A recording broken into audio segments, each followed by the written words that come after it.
Assalamualaikum dear students, I hope you all are well. Welcome in today's class. अच्छा, एक template मैं पहले आपके साथ शेयर कर चुकी, एक और टेम्पलेट मैं आपके साथ शेयर कर रही हूँ। ये स्कूल एनुअल एकेडमिक प्लान 2025 का एक टेम्पलेट है। ठीक है, इसको हम आज देखेंगे क्योंकि ये एजुकेशनल प्लानिंग का हिस्सा है, तो इसलिए इसको अब आज हम देखेंगे कि क्या करना है आपने। देखें, सबसे पहले आपने यहाँ पर क्वार्टर बना लेने हैं। ठीक है, क्वार्टर का मतलब आपके पास क्या है, 3 मंथ्स हैं। 3-3 मंथ्स में आपने इसको डिवाइड कर लेना है ऐसे। ठीक है? जब आपके पास टाइम से रिलेटेड कुछ आएगा, आपने ऐसे इसको मेंशन करना है। फॉर एग्ज़ाम्पल अगर कोई ट्रेनिंग वगैरह का आता है या किसी एनुअल किसी चीज़ की प्लानिंग आपको आती है, तो आपने क्या करना है, आपने इसको क्वार्टर में बना लेना है। सारे मंथ आपने कवर करने हैं जनवरी से onwards. First quarter 3 months, then उसके 4 वीक्स। ठीक है? ये कॉलम्स आपने ऐसे बनाने हैं। ठीक है? फिर आपके पास सेकंड क्वार्टर है, जिसमें आपके पास अप्रैल, मई, जून है। ठीक है? फिर आपके पास थर्ड क्वार्टर है, जिसमें आपके पास जुलाई, अगस्त, सितंबर। मैं इसकी पिक्चर आपको स्कैन आपके करके आपके व्हाट्सएप चैनल पे दे दूँगी। ठीक है? फिर इसके बाद आपके पास फोर्थ क्वार्टर है, जिसमें आपके पास ये 3 मंथ्स हैं। अब ये क्या होते हैं, इस एकेडमिक एनुअल प्लान हम किसको बोलते हैं?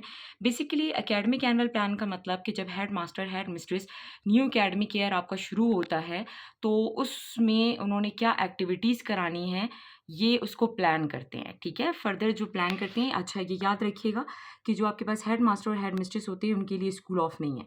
ठीक है? उनको जाना है, रिपोर्ट करना है स्कूल। अब ये देखें, फॉर एग्ज़ाम्पल जनवरी में आपने चेकलिस्ट बना ली, जितने आपके पास अवेलेबल रिसोर्सेज़ हैं, जितने रिक्वायर्ड रिसोर्सेज़ हैं, आपने उसकी चेकलिस्ट बना ली। टेक्स्ट बुक्स चेक कर लिया आपने, न्यू एकेडमिक ईयर के लिए कितने चाहिए। चेकिंग इंफ्रास्ट्रक्चर का कर लिया आपने, मटीरियल का। ठीक है? रिपेयरिंग या पेंटिंग का काम है, मॉनिटरिंग कर ली, टाइम टेबल बना लिया। डीओ के साथ एक मीटिंग अपनी सेट कर ली आपने फॉर बजट एलोकेशन। सारे रिसोर्सेज अवेलेबल किए, जितने भी आपके पास रिक्वायर्ड थे वो आपने रिसीव किए।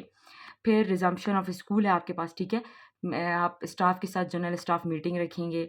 अच्छा, इन एक्टिविटीज़ को आप अपनी मर्ज़ी से रख सकते हैं, लेकिन आप जब इन एक्टिविटीज़ को डिज़ाइन करेंगे तो आपने ऐसे करना है जैसे एक हेड मास्टर हेड मिस्ट्रेस करता है। उसके डोमेन को, उसकी जॉब डिस्क्रिप्शन को सामने रख कर आपने करना है। ठीक है?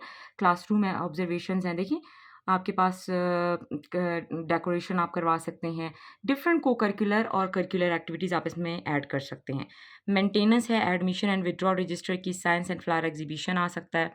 मई में फिर क्लासरूम में ऑब्जर्वेशन है, मंथली टेस्ट करा सकते हैं आप। स्टूडेंट की इवैल्यूएशन रिपोर्ट, टीचर की इवैल्यूएशन रिपोर्ट, डिबेट कॉम्पिटिशन कोई आप करा सकते हैं। फिर जून है, जून में आप सिलेबस ब्रेकडाउन देखेंगे अपना। फिर टीचर ऑब्जर्वेशन कर सकते हैं आप, मीटिंग कर सकते हैं स्टाफ के साथ, आप किसी विज़िट पर जा सकते हैं। ठीक है? डिफरेंट आपके पास चीज़ें हैं, कोई ट्रेनिंग यहाँ पे अपने टीचर्स की आप रखवा सकते हैं। फिर जुलाई है, जहाँ पे आपका मिड टर्म एग्ज़ाम है। फिर अच्छा, चूँकि हाई स्कूल है ना, तो अगर प्राइमरी स्कूल है तो सिर्फ़ आपने प्राइमरी का बनाना है। अगर हाई स्कूल आपके लिए मेंशन किया तो आपने हाई स्कूल का बनाना है। ठीक है? अब ये देखिए, मिड टर्म एग्ज़ाम्स हैं। फिर रिज़ल्ट है, पेरेंट्स मीटिंग है, समर ब्रेक है। फिर अगस्त में आपके पास रिज़म्पशन ऑफ स्कूल है। 14 अगस्त की प्रिपरेशन है आपके पास। इसमें आपके बहुत सारे कॉम्पिटिशन आप ऐड कर सकते हैं। फिर सितंबर है, जिसमें आप फर्दर कॉम्पिटिशन ऐड कर सकते हैं, क्लासरूम ऑब्जर्वेशन कर सकते हैं, मीटिंग कर सकते हैं। ठीक है?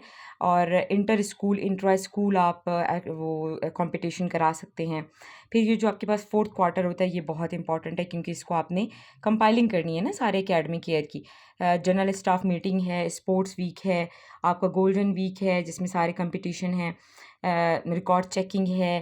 ठीक है? फाइनल टर्म की आपने प्रिपरेशन करनी है, डेट शीट कंपाइलिंग है, पेपर सबमिशन है, रिवीजन है, मॉक टेस्ट्स हैं। ठीक है? फिर ये अच्छा, दिसंबर में आपने इस सब को कंपाइल करना है। ये सारा रिकॉर्ड डीओ के पास जाता है, मेन ऑफिस जाता है। ठीक है?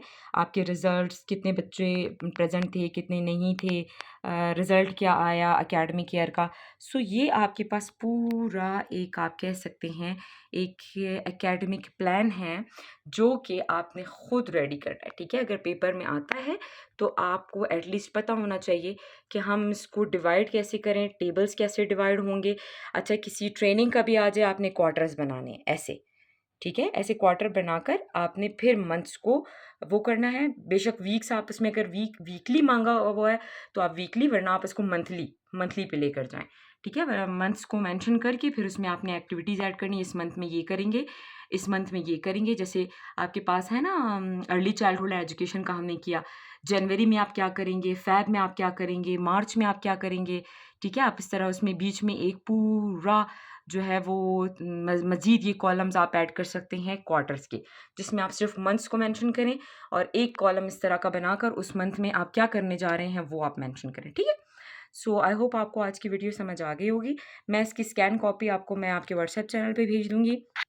आई होप कि आपके पास एजुकेशनल प्लानिंग में इतना काफ़ी है।